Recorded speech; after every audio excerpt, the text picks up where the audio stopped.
Hari Om.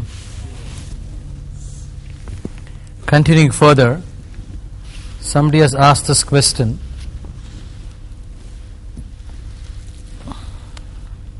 You say mind is heaven, mind is hell. Can you please explain further? You also mention in your book an unhappy mind in heaven creates hell. Please unfold. Right. So mind is heaven, mind is hell. Can you explain? It's so obvious.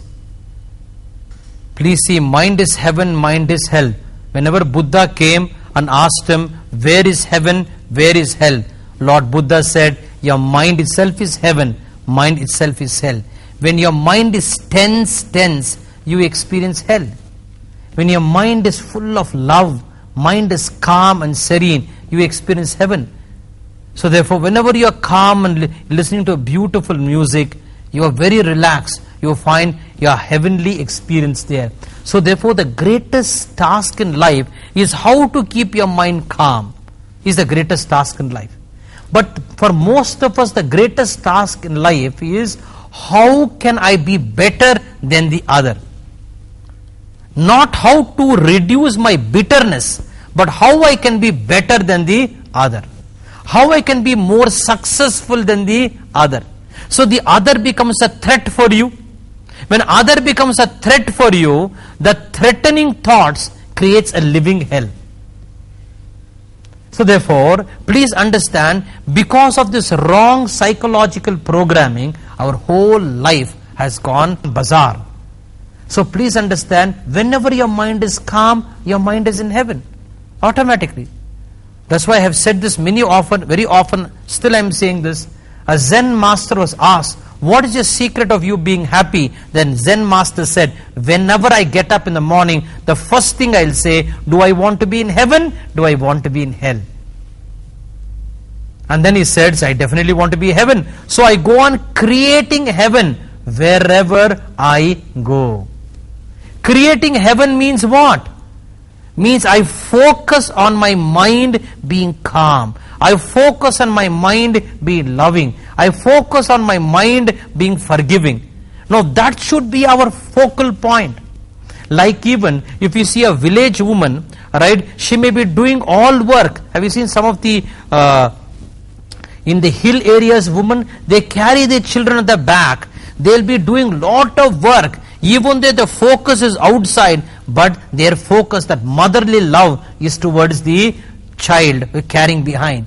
So like this also in life, every time if you are conscious, I have to keep my mind calm. I have to keep my mind loving. I have to keep my mind forgiving. If I focus on this, still I live in this cutthroat world, where competition has been the way of life, where jealousy has been the little mantra, where beating the other has become the greatest saval, greatest challenge for us. Let us be in this game, but if our focus is always learning to be calm, serene, life becomes powerful. Therefore, Lord Krishna in the Bhagavad Gita says, Samatvam yogaha iti uchyate. Keeping a mind sama is indeed yoga. Keeping in mind sama is indeed yoga, it says. So in your relationship, let us say husband and wife. Now husband may create lot of problem, wife may create lot of problem. As you are dealing with your husband, as you are dealing with your wife, if you are really a spiritual person, it's just not uttering a mantra or not doing a havan. As you are doing them, dealing with it, how I can keep my mind calm, how I can keep my mind serene. The whole focus is there, the whole drishti is there, and still you will find you will be able to do better. Then you will find somebody creating problems, you will have more a karuna towards them. That will be a point of nirvana, not be a point of samsara. We should convert samsara point into nirvana point. So therefore, keeping your mind calm is indeed heaven. Unless you bring in the consciousness of the Atma, unless you bring a spiritual wisdom in your life, unless you become a real jnani, yet you can never convert hell into heaven. First, understand the disease. If your mind is unhappy, have you seen unhappy people, wherever they go, they generously donate unhappiness. They generously donate unhappiness. Therefore, an unhappy person, put him in heaven, he'll convert heaven into hell.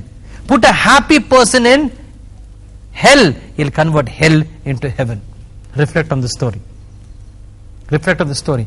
A priest was doing a lot of work. He went on converting people, blah, blah, blah. Fully he was busy doing the name of God. He was doing 101 work he was doing. Right? He did lot of act of converting people, blah, blah, blah. The so-called what he thinks is a great act. He went around doing this, and when he died, he went directly to heaven. And in the heaven, that way he went to the seventh heaven. When he went to the seventh heaven, there's a peak of seventh heaven, is a peak heaven. In that heaven, whatever you even wish, immediately tathastu, the devatas are ready to serve you. They say tathastu and they serve you. So therefore he went to seventh heaven, he felt very happy. He says, I want gulab jamun. Wang, the best of gulab jamuns came. I want this. Dying comes there. Whatever he asked for, in a second it will fructify and come. Devatas were ready to serve because seventh heaven he had gone. No, it was a great holiday. It was a great holiday. But any great holiday, when your being is not good, holiday will become a hell. And the story reflects that. Now what happened? Up to 1 week is okay.